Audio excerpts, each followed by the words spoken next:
Hi there folks, this is Adam with 8 Badge Gaming coming to you today with the final video in our Alolan Ninetails GX series, the deck review. Today we're going to briefly go over the matchups that we've played this week, make any suggestions that we would like to try on the deck, anything that we would like to change up overall, and go ahead and take it from there. So without any further ado, let's go ahead and dive on into the deck. Now, with our matchups, our first round was against Rayquaza. We were able to take down a win, and that's because a Ninetales with a Choice Band is going to be able to one-shot a Rayquaza, and if Rayquaza doesn't one-shot us back, then we're going to be able to Ice Path and we're going to win the two-shot war. Now, with the Rayquaza as well, he did make a little bit of a misplay, which helped let us really kind of capitalize on that and take advantage of it and really just take the win from there. And it was a pretty hard-fought battle either way. Rayquaza is a strong deck, especially if it can get the setup it needs going. Now, in our second round, we ended up playing a double feature. We got paired first against the Zoroark Lycanroc, and they kind of tore us apart. They had the Lycanroc's bloodthirsty eyes going and the Guzma's going to be able to keep us from really getting Ninetales suited up and ready to go, to be able to really stage any kind of fight back. And then we had to hope that we were going to Guzma up their damaged Lycanroc in the end, keep it up in the active to give us a chance to evolve and survive, but they had a Guzma on their side, which they just used to promote an Octillery and KO it to take the very last prize they needed with a Zoroark. So while that match is a little abysmal for us, the Coco would technically help there. Being able to get in with a single flying flip with a Coco would be great for us, because that brings us down to a more relevant number. It brings those two tens and that 200 down to 190 and 180, which means a Ninetales with a Choice Band on it's going to be able to KO it with a Blizzard Edge. Going to be able to hit for 190. So we needed to be able to get into that one-shot range. They did also have a timely Acerola at one point to be able to rescue their Zoroark that we had Ice Path onto. So that was a bit of a sad time for us, but there's not much that we could have done there. In the second game in that video, we did play against our weakness. We played against Duskmane Necrozma, and I was extremely worried going into that, because even if they just managed to get 3 energy onto the Duskmane, they're going to be able to hit for 140 just with their claw attack, which does hit for a base of 70. But if they add in a Choice Band, they're looking at hitting for 200 for just 3 energy on an attack that they can repeatedly use. Now, we did get a little behind initially when they were able to get a pretty early KO. We took one early prize. They were able to eclipse us back with their GX, KO us in return, but we were able to then get rid of the Duskmane itself. And we were able to do that by just getting our baby Ninetales going, because Duskmane just can't straight KO it. We did have to recycle the baby Ninetales a couple of times in that game, but we were able to do it thanks to the rescue stretcher and really managed to take the game, though it was hard fought overall. Our third video, our fourth game played overall, was against attacking Hoopa. That was a pretty bad time for us. Our opponent was just able to get set up. They had the Guzmas that they needed. They were able to disrupt us, and they were able to just get rid of our baby Ninetales. We just never had the chance to get it going, to really be able to fight back against it, and it kind of boned us because of it. What I suppose we really needed to do there was get some energy on the Octillery, Guzma up, and just start using Hug.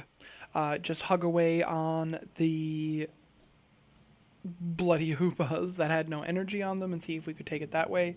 The Hoopa wouldn't be able to KO us back because it only deals 90, so it would have to at least two-shot us.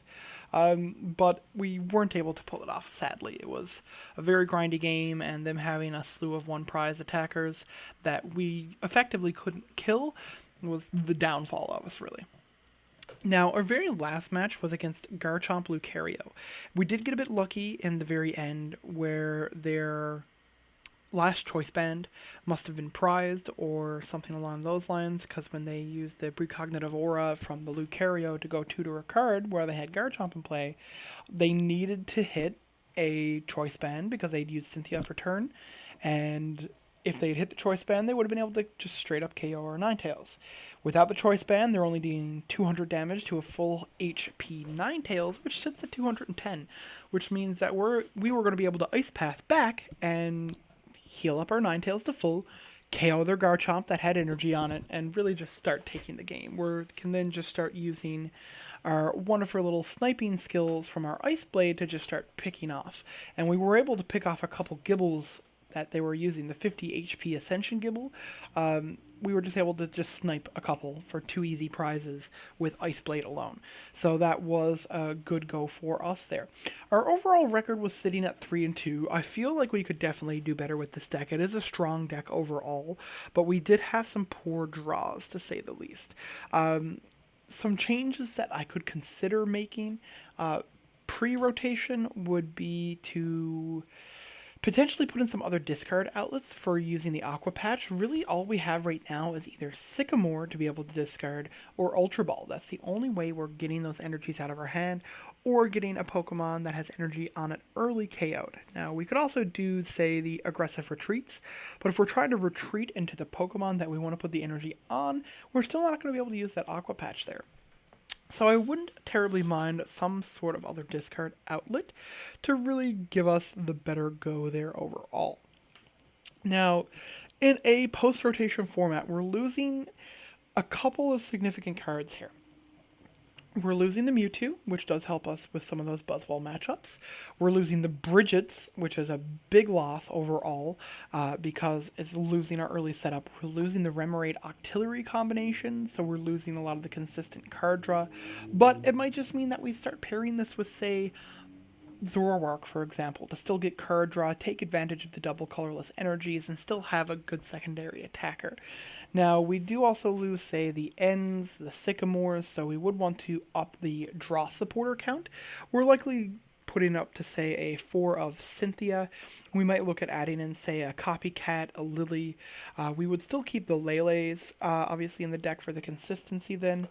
So, adjustments that we would potentially make to go into a Zoroark variant, I would say where we're losing, say, 5 cards right off the bat between the Mewtwo, the Remoraids, and the Octillery.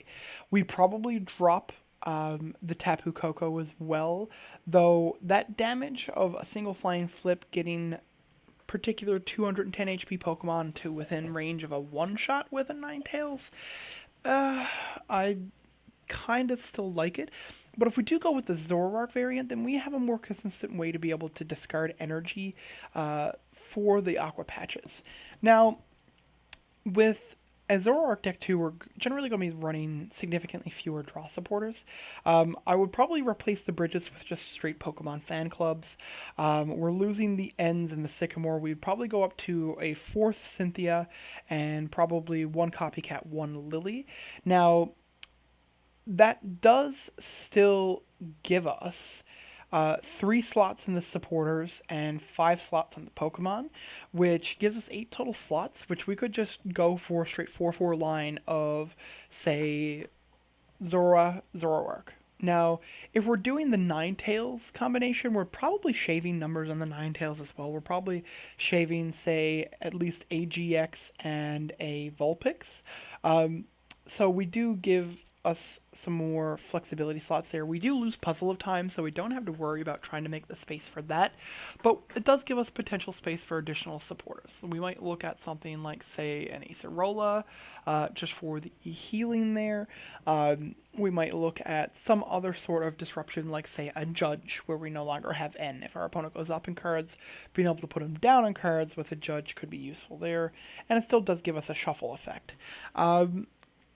There's not overall too much I change with the deck as it stands. I do think that a Zoroark version of the deck could potentially be stronger. Now, I'm not sure what our numbers are and everything overall. We do still get to keep Brooklet Hill, but Brooklet Hill not being able to go for a Zorua or Zoroark is kind of iffy there. And when we're going down to, say, only getting 2 Pokemon off a fan club compared to 3 off the Bridget, it's not as consistent there either. So the numbers could definitely use some playing with. We could do some considerable tweaking there, but we could definitely mix it up. Now, with this deck, I wasn't overly impressed with the Mewtwo, but we never really had the matchup where the Mewtwo shines, which is going to be that Buzzwole matchup, the Psychic Weak matchups that are investing heavy amounts of energy onto their Pokemon. The Tapu Koko did have its moments, the Flying Flip helping us hit some numbers, the Free Retreat being extremely applicable. it definitely had its usefulness overall. I don't think we can go down to any less than the 3 of Lele's because we need the consistency of the draw supporters, but the amount of times that we were filling up our bench felt kind of bad, so I would definitely prefer Zoroarks over the Octilleries here, and it's for the main reason that the Zoroark is also an attacker. Now, it can be a liability if we're looking at a very heavy fighting meta post-rotation, but I don't think that's going to be the case where Buzzwole does lose a significant amount of its acceleration when it loses, say, the Max Elixirs. It does lose some of the additional utility. It's not going to be able to, say, bridge it anymore. It's not going to have Sycamore for the raw card draw advantage. You're not going to be able to pair it with things like the Garbotoxin Garbodor anymore. There are cards that the deck just does straight lose. Another big loss for it is going to be Strong Energy. The additional damage from the Strong Energy let Buzzwole hit some extremely applicable numbers, so without it, I think the deck does get significantly weaker.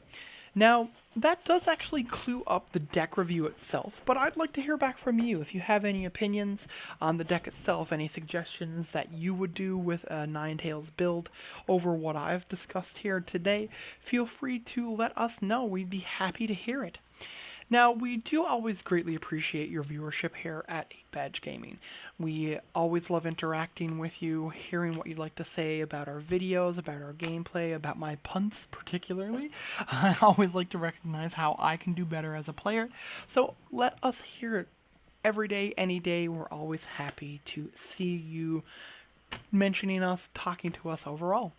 Now, with that said, this is going to be Adam at 8Badge Gaming, signing out.